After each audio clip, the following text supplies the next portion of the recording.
Video like जरूर कर लीजिए और ऐसे वीडियो लगातार फ्री में पाने के लिए चैनल को तुरंत सब्सक्राइब कर लीजिए और बेल आइकन को जरूर टैप कर लीजिए ताकि आगे भी सारे वीडियो आपको मिलते रहे। यूट्यूब में फॉलो करते हैं तो प्लीज ये वाला फ्री टेलीग्राम चैनल जरूर ज्वाइन कर लीजिएगा। सारे नोटिफिकेशन सारे अपडेट यहीं पे आते हैं, ध्यान रखिए। Everyone, welcome to study for civil services backup channel. मेरा नाम सुमेधा ग्रेरी है और पॉलिटी के सेशन में हम पढ़ रहे थे गवर्नमेंट ऑफ इंडिया एक्ट 1858 के बारे में। ठीक है, ये एक्ट कब स्टार्ट हुआ था? ये एक्ट स्टार्ट हुआ था आपका स्टूडेंट्स 1857 के रिवोल्ट, जो कि मंगल पांडे का रिवोल्ट है, जिसको हम सीपॉय म्यूटनी भी बोलते हैं, उसके बाद स्टार्ट हुआ था। ठीक है, उस इवेंट, उस जो है हम कहेंगे वो जो घटना घटी, उसके बाद क्या किया कंपनी, ब्रिटिश पार्लियामेंट ने क्या किया कि सारी एक्टिविटीज ईस्ट इंडिया कंपनी की पूरी तरह बंद कर दी भारत में, और सारे पावर्स कहाँ ट्रांसफर कर दिए? डायरेक्ट जो है ब्रिटिश क्राउन को ट्रांसफर कर दिए गए। ठीक है, अब क्या था, क्वीन विक्टोरिया जो है वो तरीके की ब्रिटिश टेरिटरी जो इंडिया में थी उन सब की एम्प्रेस बन गई। ठीक है, और क्या बन गई? Empress of India. ठीक है, तो कभी ये सवाल पूछा जाए कि एम्प्रेस ऑफ इंडिया, ठीक है, कौन बना था आफ्टर द जो है रिवॉल्ट ऑफ मंगल पांडे, या फिर हम कहेंगे गवर्नमेंट ऑफ इंडिया एक्ट 1858 के बाद? ठीक है, तो कौन बना था आपका? क्वीन विक्टोरिया बनी थी। ठीक है, कौन बना था? Queen Victoria. तो अब वो तो एम्प्रेस ऑफ इंडिया बन गई। ठीक, उन्होंने क्या किया, सारे पावर्स जो है क्वीन को ट्रांसफर कर दिए, ब्रिटिश क्राउन को ट्रांसफर कर दिए।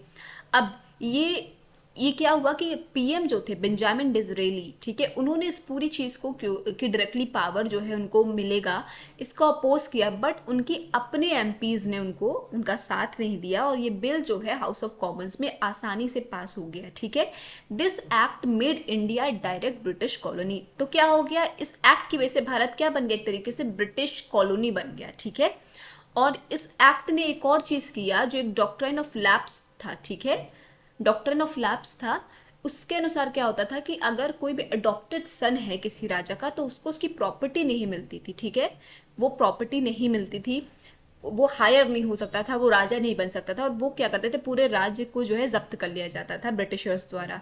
तो इस चीज़ को जो है एंड कर दिया गया। इस एक्ट को और क्या कहा गया? इसको कहा गया an act for the better governance of India. तो कभी भी अगर ये सवाल पुटअप होता है कि an act for the better governance of India को कौन सा एक्ट है, तो आपका है गवर्नमेंट ऑफ इंडिया 1858।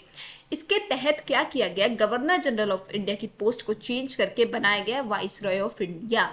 ठीक है, वो किसको डायरेक्टली रिपोर्ट करते थे? ब्रिटिश गवर्नमेंट को, या फिर हम कहेंगे वो डायरेक्ट रिप्रेजेंटेटिव थे ब्रिटिश क्राउन के भारत में। ठीक, तो पहले वाइस रॉय ऑफ इंडिया कौन बने? लॉर्ड कैनिंग बने। ठीक है, कौन बने? Lord Canning. It created a new office, secretary of state for India. Secretary of state करके जो है भारत के लिए एक ऑफिस खोला गया। ठीक, the secretary of state was a member of British cabinet, और वो कहाँ रिस्पॉन्सिबल होता था? ब्रिटिश पार्लियामेंट में रिस्पॉन्सिबल होता था। तो पहला भारत का सेक्रेटरी ऑफ स्टेट कौन बने? लॉर्ड स्टैनली बने। कौन बने? First secretary of state of India was Lord Stanley. कौन थे? Lord Stanley. ठीक है, अब एक और बहुत ही महत्वपूर्ण चीज़ हुई इसके टाइम पे कि इसने डुअल गवर्नमेंट का जो आया था, जो कि आपका टर्म इंट्रोड्यूस हुआ था पिट्स इंडिया एक्ट के तहत, उस चीज़ को जो है एंड कर दिया। क्या किया? एंड कर दिया इसने system of dual governmentship in India. ठीक है, abolishing the board of control and court of directors, the power of the company, ठीक है, the power of the company's court of directors were transferred to the Secretary of State for India. India was to be governed by and in the name of Crown through a Secretary of State. It established a 15-member Council of India to assist the Secretary of State. अब यहाँ पे एक point important आ जाता है कि secretary of state जो बनाया गया उसके अंदर टोटल मेंबर कितने थे? तो 15 मेंबर की काउंसिल थी। ठीक है, कितने की? 15 मेंबर की काउंसिल थी। The council was an advisory body. ठीक है, काउंसिल क्या करती थी? एडवाइजरी बॉडी थी। The secretary of state was the chairman of the council. ठीक है, सेक्रेटरी ऑफ स्टेट कौन था? चेयरमैन था इस पूरे काउंसिल का। 15 मेंबर की जो काउंसिल थी उसकी। ठीक है, ये काउंसिल कैसी थी? एक एडवाइजरी बॉडी थी। ठीक, it constituted the secretary of state in council is a body corporate capable of sewing and being sued in India and in England. अब ये कैसा था? ये सेक्रेटरी ऑफ स्टेट की जो काउंसिल थी एक कॉर्पोरेट बॉडी थी। ठीक है, इसे ये क्या करती थी? ये किसी को सूये, किसी को फायर भी कर सकती थी, किसी को निकाल भी सकती थी, खुद निकल भी सकती थी। ठीक है, the Indian civil services was to be instituted by the administration of the country. There was a provision for Indians also to be admitted to the service. अब क्या था? इंडियन सिविल सर्विसेज, ठीक है, क्या हुआ, ये जो है to be instituted for the administration of the country, ये इंडियन सिविल सर्विसेज का एग्जाम कंडक्ट कराना था। अब ये भी हुआ कि इसमें भारत के लोग भी सर्विस में जो है पार्ट ले सकते हैं और सर्विस कर सकते हैं, ठीक है। It was decided that the remaining Indian princes and chiefs, जो कि 560 से भी ज्यादा थे, would have their independent status provided they accept the British suzerainty. अब क्या था कि जो प्रिंस हैं, रिमेनिंग जितने भी राजा महाराजा या फिर प्रिंस बचे खुचे थे, 560 से जो ज़्यादा नंबर के थे, उनको क्या था, वो अपने स्टेटस की तरह रह सकते हैं अगर वो ब्रिटिश के टर्म्स एंड कंडीशंस को मानते हैं। तो सबके पास मजबूरी थी, सबको मानना ही था, ठीक है।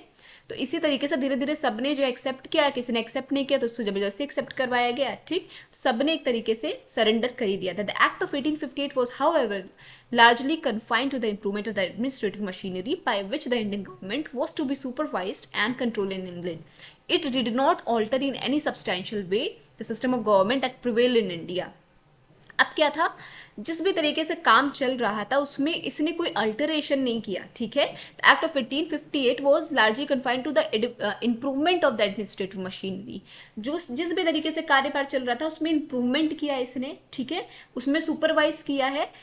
कंट्रोल कहाँ का था, इंग्लैंड का था, तो इम्प्रूवमेंट किया, सुपरवाइज किया, बट किसी भी चीज़ में एक तरीके से हम कहेंगे अल्टरेशन नहीं हुआ था इस एक्ट के द्वारा, ठीक है। एक चीज़ यहाँ पे बहुत इंपॉर्टेंट की गई थी कि आपका जो डुअल गवर्नमेंटशिप वाला था, डुअल सिस्टम ऑफ गवर्नमेंट, उसे एंड कर दिया गया था।